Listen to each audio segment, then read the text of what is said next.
I talk about the cost per sales hour, if we have salespeople and we want to manage them, one of the ways we manage them is against productivity and cost, right?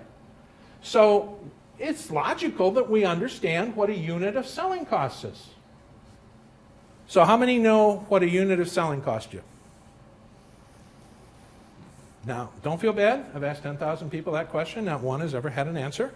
So you're in the group. So we're going to walk through today, while we're looking at this model and the chaos, we're also going to ask ourselves the question, what does a unit of selling cost us? Because if we're really betting the company next $5 million on revenue, it might be nice to know what the process is and how all that works. So let's take a look at all those questions. So we're going to assume the quota was what again? $1 million bucks? And I'm making this up. I don't know what your industry is. What would be your, we'll do it real. What would be if your salespeople had $1 million quota, what would you have to pay as a base salary to get them on board? $1,000 a week? Fixed. Fixed? The fixed part. Okay, so we'll use $52,000. Now for this mathematical model, what I said was if your base is 52, we just assumed that if they hit quota, we'd give them a bonus of half of that base for hitting their quota. I don't know how that matches up with what you do. But in this case, that tells us that the 52, the bonus at quota, there's some amount of travel and entertainment, there's some kind of support that you give them, engineering support or help from finance, whatever that is.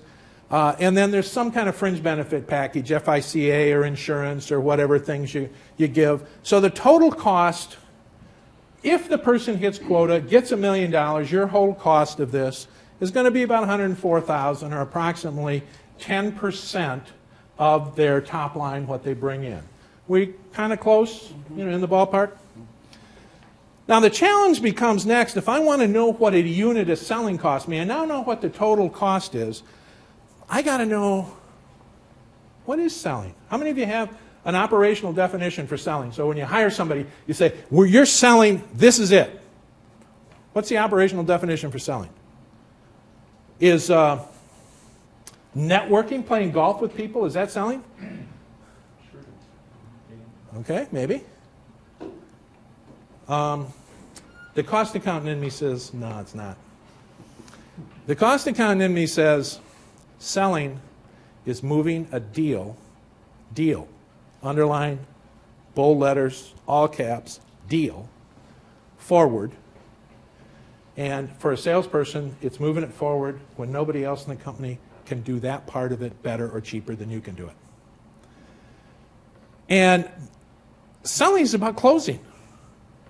And can you close a person who's a non-qualified suspect? Can you close a person who lives in an apartment or doesn't have a campus that they need a pool on? Can you close somebody who, you can't. You only can close people who are qualified leads, right? So we do have to have a definition of qualified lead. We'll come back to that later. But selling is moving a deal forward. You want salespeople to do one thing only. What is that? Sell, close deals. You want contracts. However your language is, that's what you're paying them for. So if they're cold calling, that is not selling. Might be required, but it isn't selling. Networking might be necessary, but it isn't selling. All networking is, all the golf game is the way to get in front of the right person and build enough of a relationship you can actually try and sell them something. It's not selling. It's marketing.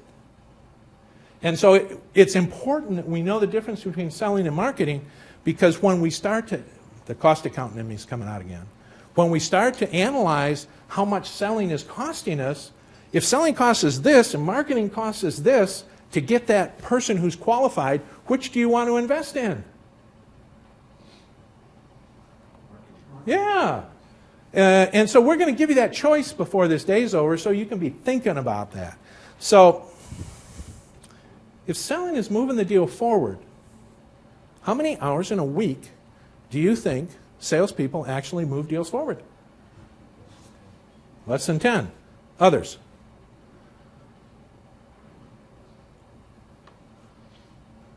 Perfect answer.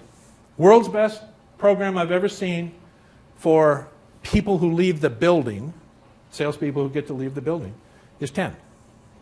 Now, we've done this study for now over 25 years, and the most efficient selling model is an inbound call center. How many of you have an inbound sales team that sits there and takes phone calls? Okay, I would expect you would. In an inbound call center, for every minute somebody's on the phone talking to the lead, moving the lead forward to close, they have typically another minute in paperwork and wrap up and all that kind of stuff. So that if they had a phone call every second they were there, and every person that called them was a qualified lead, theoretically they could be selling half of a day. But every call is not a qualified lead. There isn't always a call every second. You got to train them. There's a whole bunch of stuff going on. So in an inbound call center, you should be having an ideal metric of about 35% of their time they're actually selling. So if you don't have a metric for that in your inbound call center, you might want to write that down as, geez, try and get to 35% because that's about as good as it gets. So if 35% for an inbound call center is as good as it gets, when you let the human leave the building, do you think that percentage goes up or down? Drastically down, like a rock. And so we've been doing these studies for 25 years. The norm in a large company, like McDonnell Douglas, CompuWare, which is a $5 billion software company, Johnson & Johnson, places like that, the average is 47 minutes a week.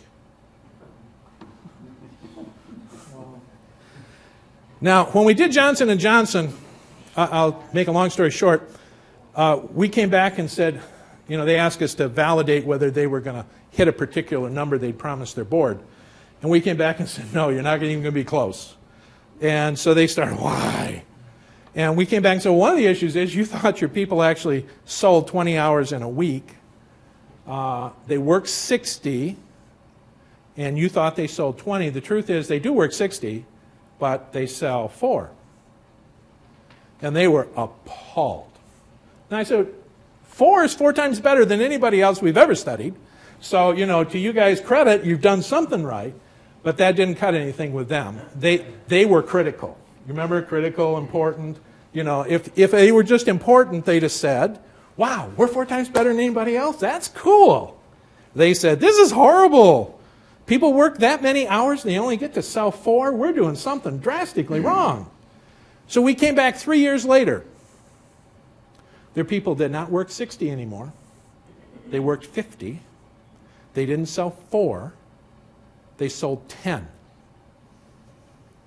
Imagine a sales force that by just changing the way you support them and manage them, they could sell 2.5 times as much and have a whole day off they didn't have before.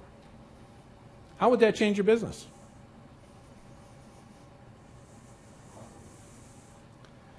Yeah. They removed a huge amount of the chaos. And, last night over dinner, I learned a lot of you have employees that stay very long times. And if you really want really good people to stay, if you can help them be much more efficient, make more money in a lot less time they work, you kind of keep them longer. And do you think you get the best ones coming to you to want to work for you?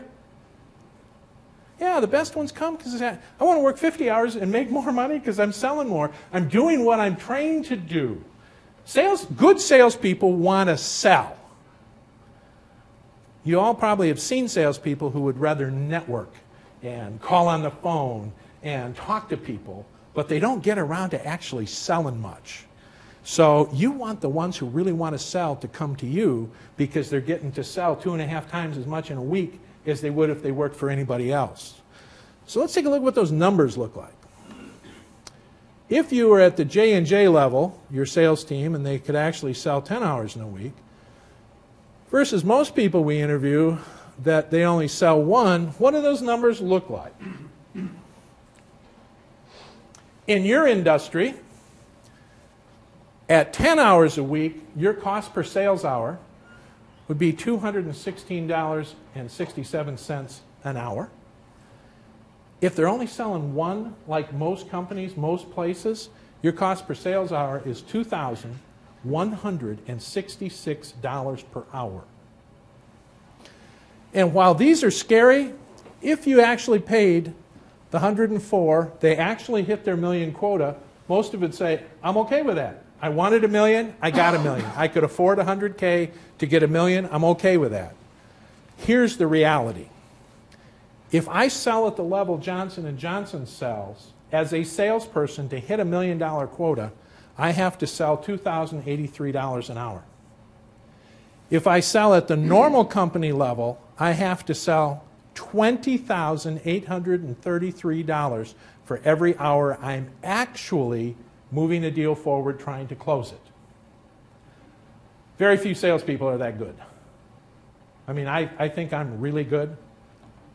I can only do that if I'm really lucky. It's just too hard. So some salespeople hit quota. They were lucky.